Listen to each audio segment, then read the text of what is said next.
All right, welcome everybody to the SilmFilm script discussion for Season 3, Episode 4. We are finally back on the wagon. We're trying to be. We are probably going to take a little break for the holiday, but other than that, we are back on track, sort of. And we're almost caught up with the train tracks running behind the train. It's awesome. Today, we're going to be talking about dwarves and the introduction of dwarves into the Beleriand story, which I'm guessing is going to be a lot more organized and story-like for this episode than it was last time. Hopefully. I'm still having to explain to people why it doesn't work. I know, but I mean, what are you gonna do? I think that the problem is that not everybody can see it play out. Right. It's the type of thing that would become obvious if you were watching it, but maybe reading over a summary doesn't sound so bad. Right. Yeah. I mean, there's episodes of TV shows that just feel like they don't really fit. Mm-hmm. Like they're completely filler, or for some reason none of the characters are acting the way they're supposed to be. Just it seems like it's an odd one out. Yes. And I think this past episode is going to be an odd one out no matter what we do with it. But that doesn't necessarily mean it'll be terrible. It'll just not fit. Yep, I think that is correct. But so why don't we work through things that we need to see in this episode? Obviously, dwarves. We need to see dwarves finally. Yes. What else? What else do we need to see? Let's see. The frame is going to be young Estelle meeting the Dunedain in their actual village, like in their world. Right.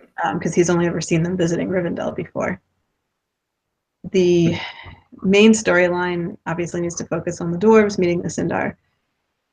The side stories, we have to bring Eel back into the picture. Yeah. And we did not use him in the previous episode, so it's reintroducing a character. Mm-hmm. And we have to at least introduce his interest in Nan Elnoth. Mm-hmm. Probably not resolve that, though, so it's kind of like introducing a conflict that's just going to be left hanging for a while. Sauron is up to things involving spiders, right? Yeah. Yes. So in this episode is when we deal with that. Mm-hmm. I did want to briefly talk about our army marching out of Angband scene that we had for last episode as well, because I know that Haakon had some concerns about that. But if we don't do that, I mean, that's backdrop for a conversation that's happening. Right. The question is, does the timing feel off enough that it's going to be weird to have that scene there? Because we could have the same conversation with some slightly different details tweaked around, kind of. Mm-hmm. Yeah, absolutely. I mean, that conversation could take place in another setting. I'm not within overly concerned about that. Right. I don't necessarily think it's too early for the orcs to be marching out. They have a lot of ground to cover. But yeah, there's that. And that's the question of, are maps going to matter in this story? And they matter to me. Yeah, usually on screen they don't. Mm-hmm. Characters just are where they need to be when they need to be there, and no one bothers with how long it might have taken for the traveling. Mm-hmm. So audiences tend to accept map. What map? Just because of the way of the visual format of storytelling. Yeah, like for example, in your new show that you like watching in Supernatural, they never seem to be more than a couple of hours away from from wherever their hideout is. Yeah, their hideout's in Kansas, which is centrally located. Like, it's actually in the geographic center of the United States. That's where their hideout is built. So it makes sense, but at the same time, it takes a long time to drive across the country. So you would have some cases that should be several days away. Yes. And yes. I only think of one episode or two. Like, there's a couple of episodes where they've made that an issue. One was Baby, the one where the whole episode is filmed from the car. Yeah. So it was a unique, weird, out of place episode. And in that one, they spend 2 different nights on the road getting to where they're going to. Yeah. Well, see, like I've driven from Texas to New York nonstop, essentially, Oh, except for that's very unpleasant. Yes, it was very unpleasant. By the end of it, I went from drinking sodas to drinking energy drinks to drinking energy shots to just downing caffeine pills by the time I was in New Jersey, just to keep myself awake enough to not kill us. Right. Yeah. 34 hours was how long that took. So I can't imagine driving from Kansas to, say, Maine without having some breaks in between. Now, of course, that doesn't mean that doesn't happen. It just kind of looks like it doesn't happen on the show. Right. They talk about where they're going to go, and then the next scene is them pulling into the place where they're supposed to be. Right. So, there would have been a 2-day road trip in there. Episode, them showing up back there. Yeah. So there's usually a lot of skipping over of traveling details, even though it's a show about traveling. Yes. Yeah. So I don't want that to be a thing that's taking place here. Right. Now, granted, we're talking about, for the most part, still beings that came, a month's trip is not a big deal to them. So I'm not... Well, I think the issue is not necessarily with how long it takes the orcs to march down from Angband, but how long does it take the Sindar to outfit an army? Yeah. To go from not really having weapons and armor to having weapons and armor is going to take some passage of time. And granted, the dwarves are there, so we can trade with the dwarves rather than develop that skill from scratch. Right. But there's still a little bit of, we want time passing in these couple episodes, at least a little bit. Yeah. Well, I mean, also, they can't just buy things from the dwarves. The dwarves don't already have pre-made stuff in elvish sizes. Exactly. So even if they commissioned it, it still takes time to make it. It was more the idea of, at least the dwarves know how to make the stuff. Yes. It's not like, gee, I wonder how to make this. Let's start with metalworking 101. So that's fair, but where would we want that army to be marching out then? And if it's not in this episode that happens, what is Sauron doing out?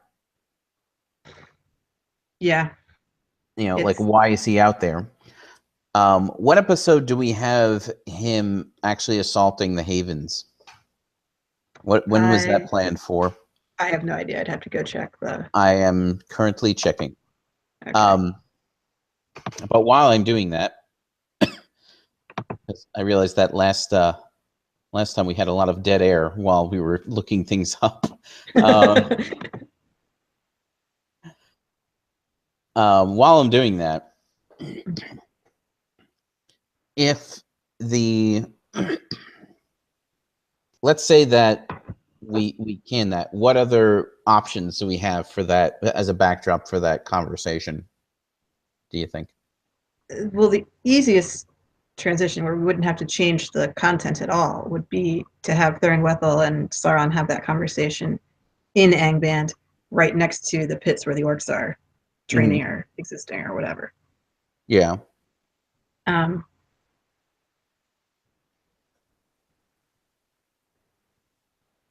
Trying to find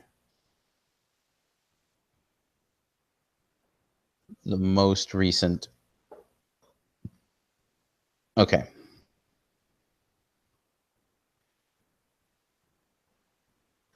We have the first encounters. Okay.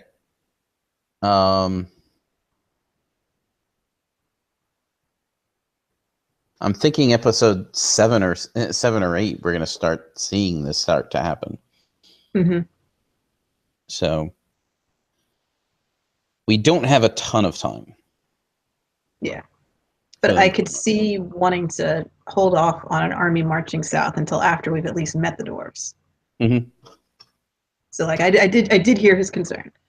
No, I get it. I don't know how much time is supposed to be passing, so it's a little tricky to even that out. Like, we're gonna go back to the Meldar at some point, and yeah. it won't have taken them that long to march up the coast. Yeah. But Okay.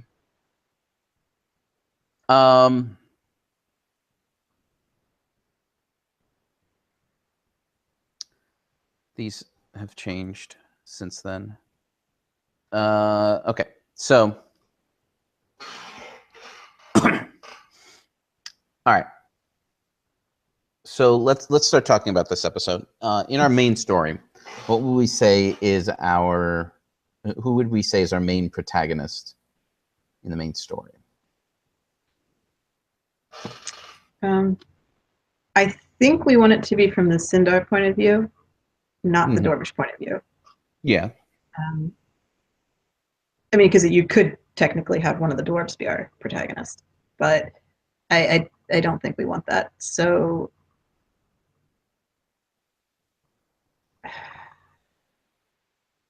I mean, the should obvious. Thingol?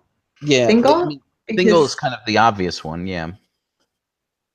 I feel like before we start going with some of his underlings, we really should see something from his point of view first. Mm-hmm. So yeah, I would go with Thingol as the first choice for protagonist. Okay. So that being the case, what would we say he is trying to accomplish here? Because he's just heard about the existence of the orcs. Yeah. So yeah, episode 3 had a lot of like feelings of disquiet, but not really knowing what the problem was. Mm-hmm. Eating the orcs. So now he has a concrete problem to deal with. Right. And so far they've only seen that small batch, so he doesn't necessarily know how big the problem is. I'm feeling that we kind of have to introduce a shot of Ale in the previous episode. Yeah, I mean it was because we need to remind people about his existence. We don't need them to know who he is necessarily right off the top. Right. I mean, part of the issue with last episode is it had too much stuff in it. So cutting out Ale was let's just introduce the core Sindar that we need, rather than introducing side characters like Ale, who's not really part of that. I have an idea on how to do it very quickly. Okay. Without actually, like, instead of doing this thing where we actually like introduce him in context and we give his name and all that, Mm-hmm. what if part of the tag, mm-hmm. We get, because the host had described him going down into a cave, like a dark cave, to mm-hmm. meet with somebody, but we don't see who it is that he's meeting with. Mm-hmm. So you would like that scene in episode 3, right? If we have that scene in episode 3, it sets this thing up, mm-hmm. so that viewers are now curious as to what that was all about. Right. And we can this way we can start in a scene with Thingol and Ale in this episode.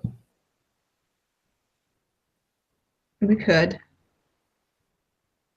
With the whole Nan Elmoth thing. Yeah. Okay. Because it is true, if we try to make him look suspicious right off the bat and then immediately have him meet with Thingol, it's a little bit like hokey, I guess. So having the suspicious scene be in the last episode allows this to start out where we can actually introduce him.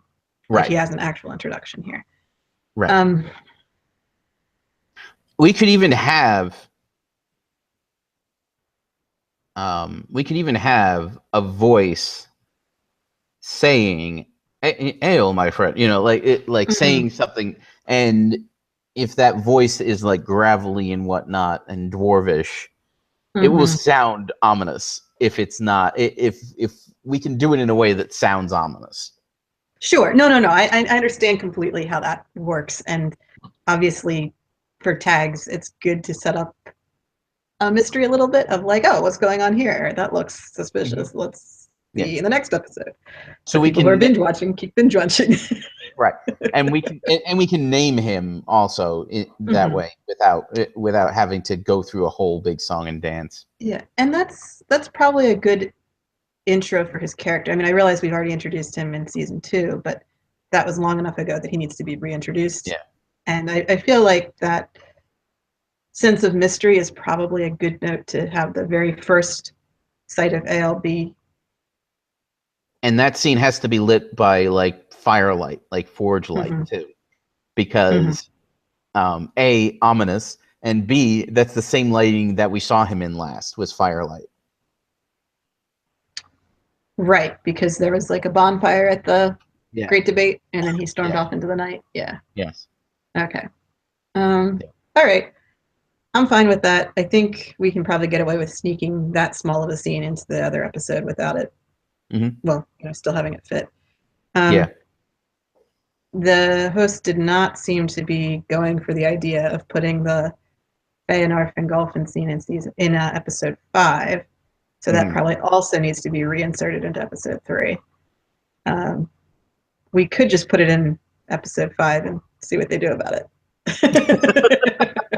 But they sounded like the why go back to Valinor was. I think they didn't really get what I know. the point was. So I know. Like I said, we could still do it and see if they veto it for real. But yes, it's episode 3 is going to stay busy. I think. But anyway, episode 4, I think we do want to start with something a little bit more positive for AL in this one, as long as we've started out with the ominous scene in the previous episode. Yeah. And it also makes it kind of look like Aol is plotting against him, which is good. So, I'm not entirely certain if we have gone through 20 minutes or not, because I didn't set my timer, but I think we may have. So I am going to throw in a break here real quick. If you're watching this live, definitely hang in there. We'll be back in a second. If you're watching this on YouTube in the future, someday when I have a machine that I can edit all this stuff with, definitely like and share the videos if you like and want to share them. If you haven't yet, feel free to subscribe so that you can get notifications when these things actually happen, which would be cool. We'll be back in a second.